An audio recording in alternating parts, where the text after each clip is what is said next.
Hello everybody, welcome to Catherine Sews. Thank you so much for joining me today. I'm at my friend Judy's house again, and you know that when I come to visit Judy, we always get up to some kind of creative project. The couch behind me, actually Judy made. So here's my friend Judy. Judy, tell us about your couch and the project we're gonna do today. Well, the couch project was I wanted a transformer couch so that it could go into various different combinations and basically sleep a lot of people, which I've succeeded at. But it's a little boring currently. So I've got 9 of these 25-inch IKEA pillow feather inserts that I think will really perk it up. You got 9 of them. 9 pillows. I had this idea to use drop cloth as a really sturdy and cheap solution to covering so many pillows because there's a lot of them. Which I just thought was flippin' genius. The fabric that we bought was enough to do 12. And they're huge, 25 by 25. Yeah, really big. It's a lot of fabric. It was shocking. So up to 12 giant cushion covers. Yes. For, how much did you pay for that drop cloth? $52. $52. That is the score of a century. Drop cloths that you bought at the hardware store, is that right? Yeah. And so we're gonna actually head down to the hardware store so she can show me exactly what she bought. So this is the one you grabbed? Yes. Okay, cool. So this is the best deal ever. This is 12 feet by 15 feet of canvas, and it's a beautiful canvas. It seems like natural linen, but 12 by 15 feet means that it's 15 feet long, 2 strips that are 6 feet each. That's wider than 60-inch wide fabric, and 2 strips of that are 15 feet long. So that's 30 feet of fabric. That is 10 yards of fabric, or $52.97 Canadian. That is just the best deal going. This one says 100% cotton drop cloth, but I didn't like this sort of canvas jean. Oh yeah, it's got a twill weave. Yeah, yeah. I really liked the linen-y kind of look of this one. Yeah, super And then nice. this one was poly backed, Oh yeah, you don't want which that. I didn't want. So 12 by 15, 8-ounce canvas drop cloth. I think that is the best tip of the year. I just think you're a genius. And she somehow managed to get that huge piece of canvas into her washing machine. She dried it out in the sunshine. So Judy has gone ahead and snipped the fabric and tore it into the right size panels. And so hers are 25 inches by 50 inches long. And she's got 9 of them. And one thing that really surprised me about this fabric is that despite being so cheap, it's really pretty well made. When she tore these panels, I thought that they would tear and show that the fabric was really off grain, that the rectangles she was tearing wouldn't be true rectangles and we'd have to pull them back onto grain. If you know what I mean, sometimes when you tear fabric, you end up with more of a rhombus than a rectangle. But when we fold them in half, they're just coming out perfect. They're just like, it's totally woven on grain. Like, I don't see any problems with this incredible fabric. And then after she tore all the panels, I've been ironing it, and it irons up beautifully. It really looks gorgeous once it's ironed. So that's really satisfying. Beautiful. So what I'm gonna do is go over to her serger and just serge around all the edges of all 9 pieces. So with the whole panel just open and flat, I'm just gonna serge around all 4 edges. To pivot around the corner when you're serging, just go until your needles have cleared the edge, and then lift up, turn, and then back down and go.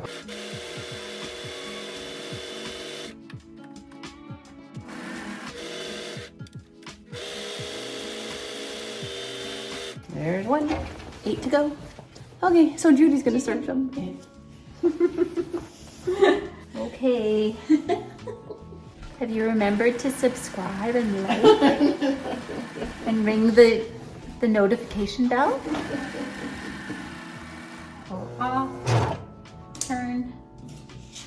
It looks so much easier when you do it. Okay. Oh, it's an easy race. I think I did. One thing to be cautious of, when you've got threads piling up here, Yeah. just take a moment to brush them to the side, because sometimes they'll get caught back in and it makes a mess. Okay.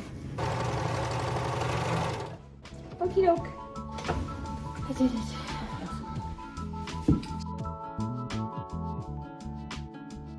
So now, all of these are serged, and now we're back at the iron. On one short end, you turn a thumb width, Yeah. and the other short end, you just turn a finger width. Okay. And just steam that down. And cool. To make sure you're going the same direction, it'd be easy to accidentally flip that over. So you could call it a 1/2 inch and an inch, or a finger and a thumb, or about 1.25 centimeters and 2.5 centimeters. So you're gonna press all of them like that. Beautiful. This fabric presses so beautifully. And now I do a thumb. Yep. That's a thumb. Yep.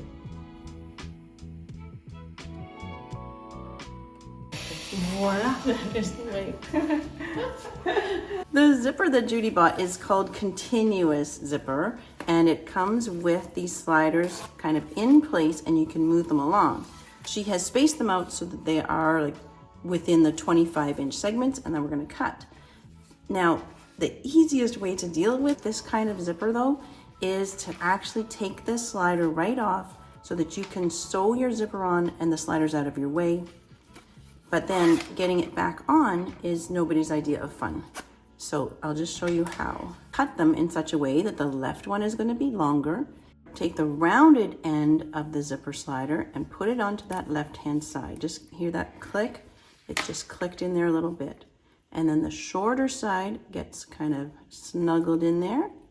These fingers are going to hold that zipper tape, and then you're just going to slide it on.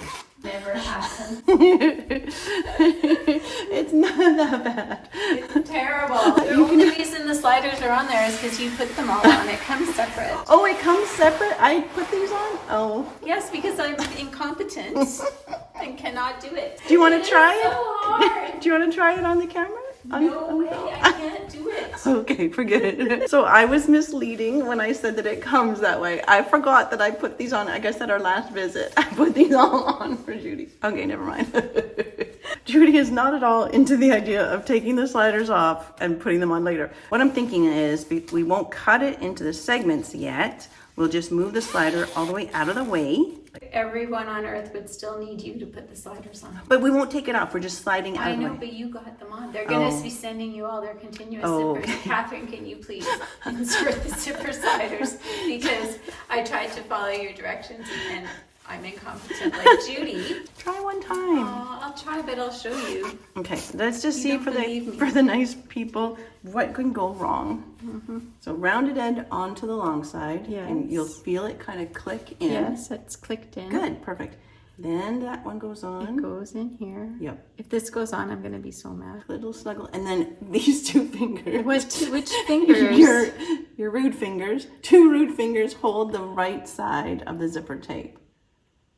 How? Yes, Like that? Yes, so that you can okay. pull that slider. That is it. You're gonna get it. No chance. This is what happens every time. No working. This is Okay. my life. Okay, I'm gonna try one time. Okay, so click there, and then the right goes in.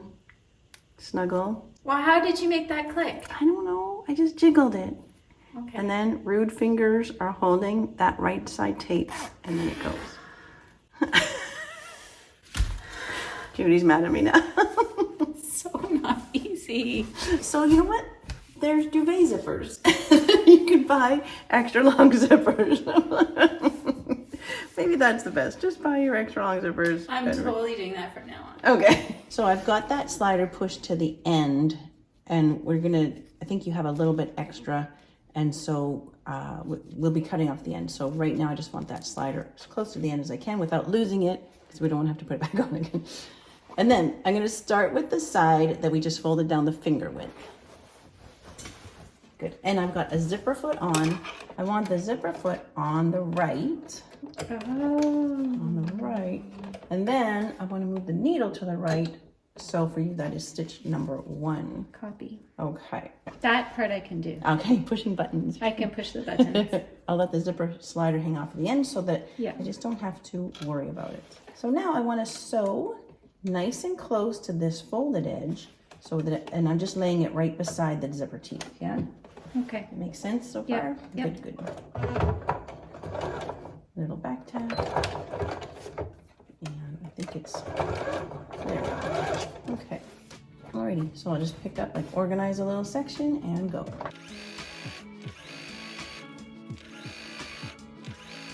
And if you wanted to, you could do all 9 like this, like just the one side for all 9. Yeah, let's do that. You want to? Okay. I'll move this slider then all the way up. Yeah, so I'll pull it up into there. And then, yeah, you can just put your finger width 1 on that. All right. Okay, you try. I do it. I have faith in you. So yeah, you could either cut the zipper now or later, but I think I'm just gonna keep going. alrighty, let's do it. A little back tap. Does it feel like you're holding back, like you're not letting it go at its own pace? Oh, no. Let it go at its own pace. Your hands are just for steering. Try to make sure you're not pulling back on it. Okay. Okay. Would it make you more comfortable to put some pins? Well, I just think that I'm not catching it. Oh, you are. Oh, I see. There are a couple misses. Yeah. If you miss a spot and you've got a little gap, you can just go back and sew that little bit later. Like, it's not a total deal breaker, but you don't want that to keep happening because it'll take you a year. So would pins help? Being you would help. Okay, why don't I just do this? Okay. Because I don't even know how So, oh, okay. Oh, I see. Okay. So you were right like this with this part of your presser foot running beside the zipper. And I just want to budge you over a little smidge so that it's this back part, like the part that's a little bit wider, that's going to run beside the zipper. So that puts your needle like firmly onto the fabric. Yeah, you can see the difference? I can see the difference. I was aiming for this part, which I think caused all the problems. That caused all the problems.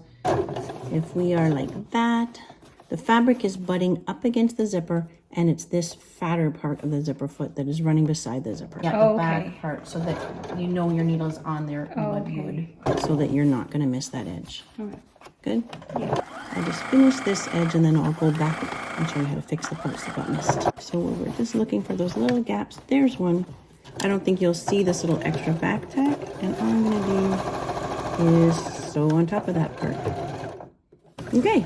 Right now it's perfect. Yay. Okay, so the second side, this is the side that we folded down the thumb amount. I'll just take that edge and bring it to my line of stitching on that side, just like that. Yeah? Yeah. Okay, good. And on, I think all the covers have a little extra zipper, so the slider is right up at the top there, so it's out of the way. And I've moved the zipper foot over onto the left side of it. And I've moved the needle to the left too. So on this machine, I'm on stitch number 2. So the needle is over to the left. So it's going in like that.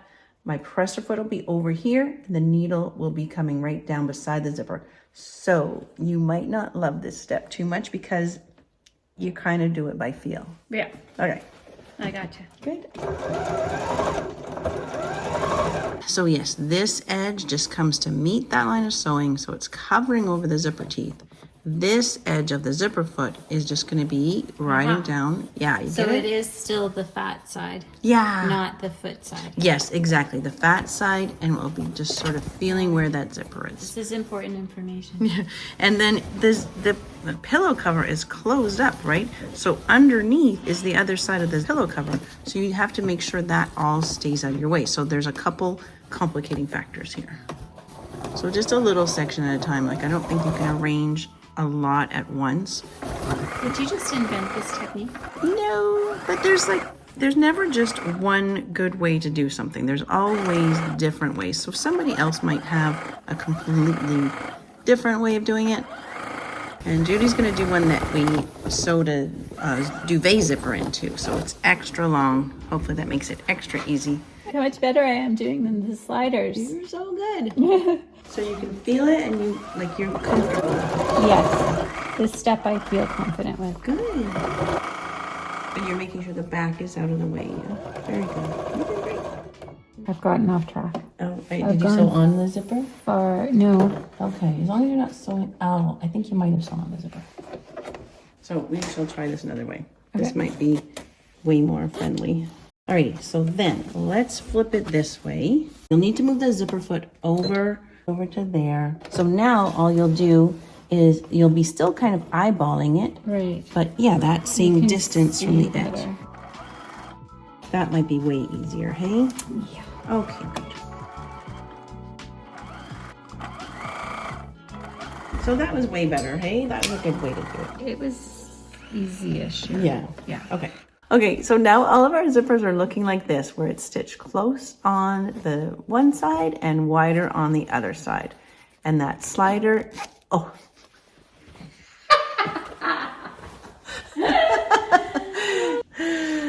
Oh, sadness. Are you having trouble? No, I'm not having trouble. It's fine. You seem to be struggling a little bit with that. Are you sure? On there, click, click, snuggle, snuggle. Oh, yay! Everything's fine. Okay, before you close up the sides, obviously you need to make sure that the slider is within the zipper, not on the little extended piece there. Okay, so now here's a little trick, because we need to open up that zipper to have a gap to turn the whole case. I want the teeth to stay together. So here's the little trick. I just want to sew just a little back tack across the end of the zipper so that I can open it up. That slider is not going to come off again. And it also keeps my layers the way I need to fold them for the final step. Good? Okay. So just a little back tack across the ends. So just at the edge of my presser foot, I'm just doing a little back tack, one on each side.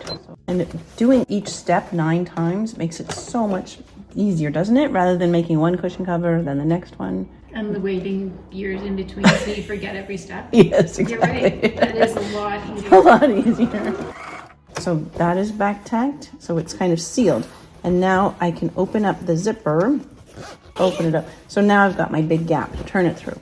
To fold it in half, where you want to fold it is right up against this edge. Oh. This side that has the zipper sewn close, that side is going to wrap over, including the zipper, it's going to wrap over the other side. And I always want to start sewing at the zipper end, not the folded end. Because if I start sewing here, then my fold is just wherever it is. Right. If I start at the fold, Yes. I might not end up right. Okay, Yes. good. So with that little wrap and the slider definitely out of my way, start there, and then you're on easy street. Then it's just like an easy, normal seam all the way down the side. That's super nice and easy. The other end of the zipper is the same thing. I need to just peek inside and see my bigger side, and then I want to fold it like this side wraps over that. So it just folds over, including the zipper, kind of wraps down tight around it.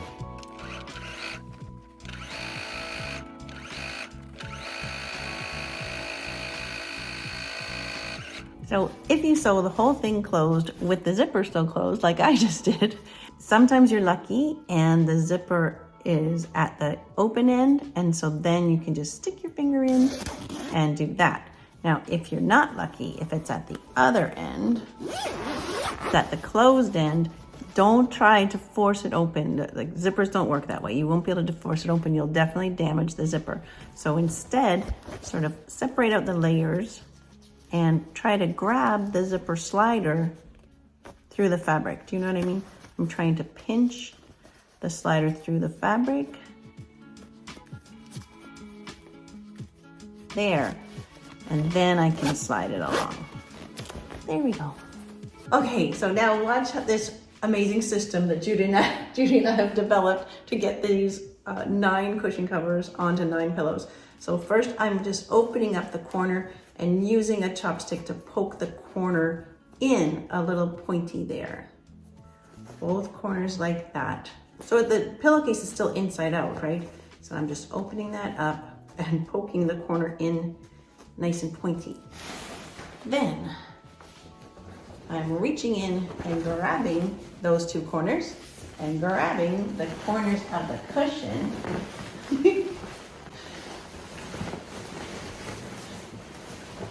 And then, yeah. Awesome. All right. we'll do that 9 times and then we're done.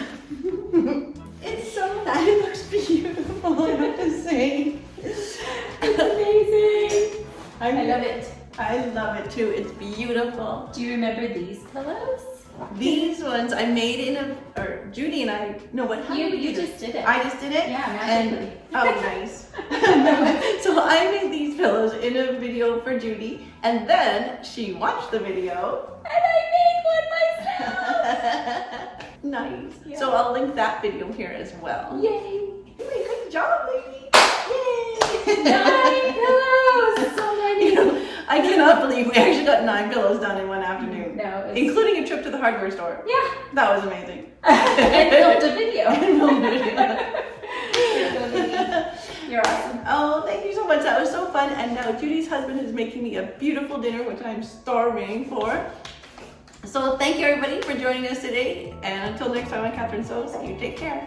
Bye. Bye. Woo!